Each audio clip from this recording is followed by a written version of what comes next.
इनसे आज बात करेंगे।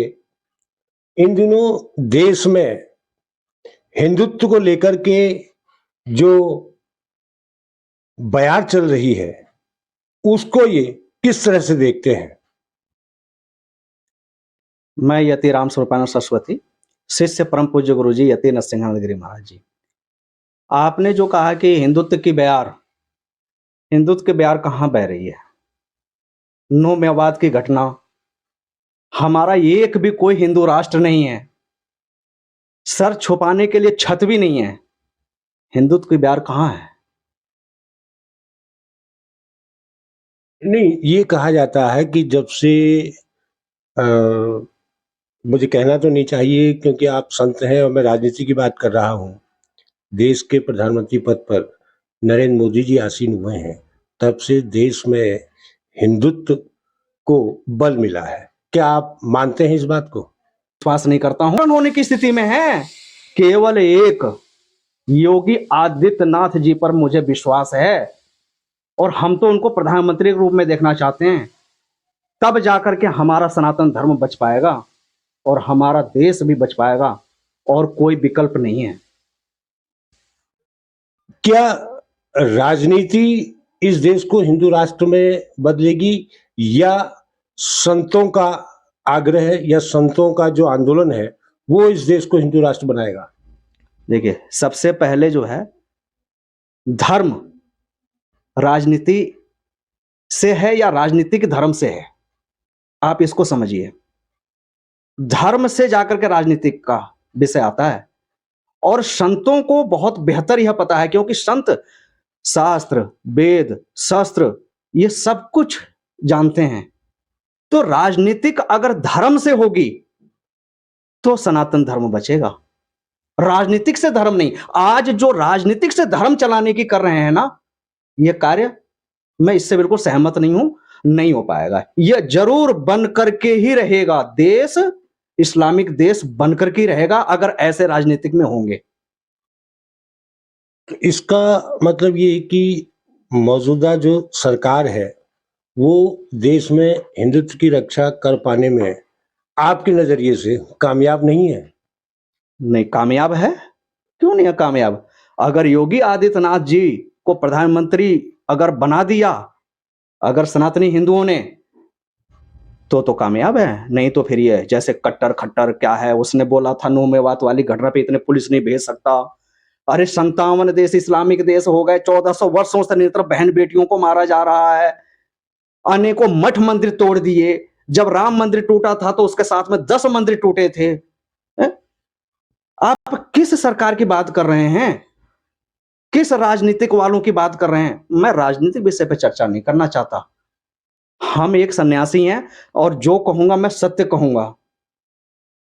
और आज देश के अंदर जब तक माननीय योगी जी एक संत हैं, मैं बार बार इस बात को कह रहा हूं, केवल वही एक विकल्प है। और दूसरी बात, एक बात और भी मैं कह दूंगा, अगर योगी आदित्यनाथ जी नहीं प्रधानमंत्री पद पे होते हैं आसीन, अगर ये नहीं कर पाते हैं, हिंदुओं को ना तो सरकार बचा पाएगी, ना प्रशासन बचा पाएगी, कोई भी सरकार नहीं बचा पाएगी।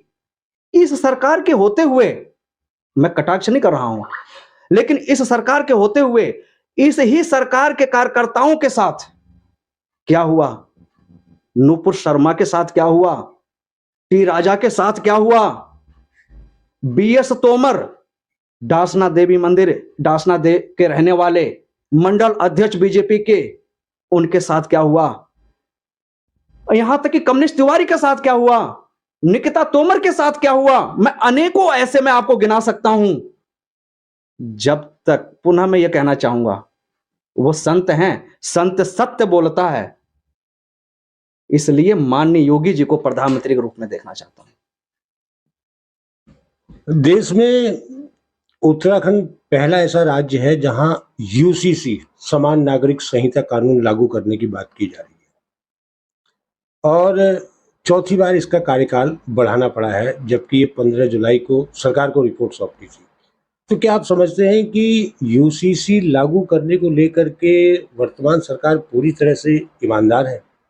यूसीसी अगर लागू हो जाए तो अच्छी बात है, लेकिन फ्रांस में तो 30 वर्ष पहले यूसीसी लागू थी। वहां कौन लोग फ्रांस को जला रहे हैं? ये अभी कुछ दिन पहले आप लोगों ने सुना होगा, देखा होगा घटना। यूसीसी भी से भी बढ़कर के कुछ है। वो सारे पैनल 1 से लेकर 10 तक लागू करने की आवश्यकता है, लेकिन अगर यूसीसी लागू हो जाए तो देख लेंगे आप भी हम भी। नहीं, जैसे एनआरसी आप देखिए ना कि कहाँ है कानून। कानून जो है लागू किया नहीं किया, उसके बाद में क्या हुआ पूरा का पूरा जो है आप जानते हैं कि दिल्ली में क्या हुआ, जम्मू में क्या हुआ, कश्मीर में क्या हुआ, आप देखिए धरातल पे जाकर के। उत्तराखंड में पिछले दिनों जंगलों में मज़ारों को हटाया गया, ध्वस्त किया गया, और उत्तराखंड में लव जिहाद और लैंड जिहाद को लेकर के यहाँ के मुख्यमंत्री की प्रशंसा की जा रही है। तो आप क्या समझते हैं कि उत्तराखंड में सरकार अपने इस काम में सफल होती नजर आ रही है?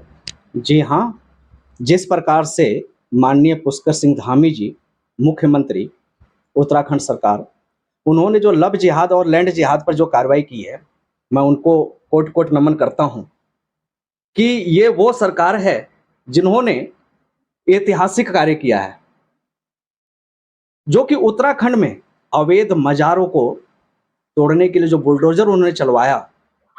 लेकिन मेरा एक निवेदन है माननीय मुख्यमंत्री जी से कि अवैध तो आप हटा देंगे, लेकिन उसके बाद में भी तो मजार रह जाएंगे और मस्जिद रह जाएंगी और मदरसे रह जाएंगे। मेरा मानना है कि जब तक संपूर्ण उत्तराखंड से मस्जिद, मजार, मदरसे नहीं हटाए जाएंगे, तब तक यहां से इस्लाम नहीं समाप्त होगा। बहन बेटियों के साथ, संतों के साथ कितना वह अत्याचार करते हैं मुसलमान। 57 देश इस्लामिक हो गए। एक देवभूमि छोटा सा 13 जिले का राज्य है, देवभूमि होने के नाते तो इसको बचा लीजिए। अगर मुख्यमंत्री जी, हम प्रत्येक जिले में जा रहे हैं उत्तराखंड में, देवभूमि उत्तराखंड शुद्धिकरण अभियान हमने चला रखा है, जिसमें प्रत्येक जिले में जा जा करके अपने खून को निकाल करके हम पत्र लिख रहे हैं, और 1000 हर जिले से पत्र माननीय पुष्कर सिंह धामी जी को हम स्पीड पोस्ट के माध्यम से हम भेज रहे हैं। अगर माननीय पुष्कर सिंह धामी जी संज्ञान में नहीं लेते हैं 11,000 परिवारों के पत्र का, तो ये मुसलमान, ये जो जिहादी हैं, हमारी बहन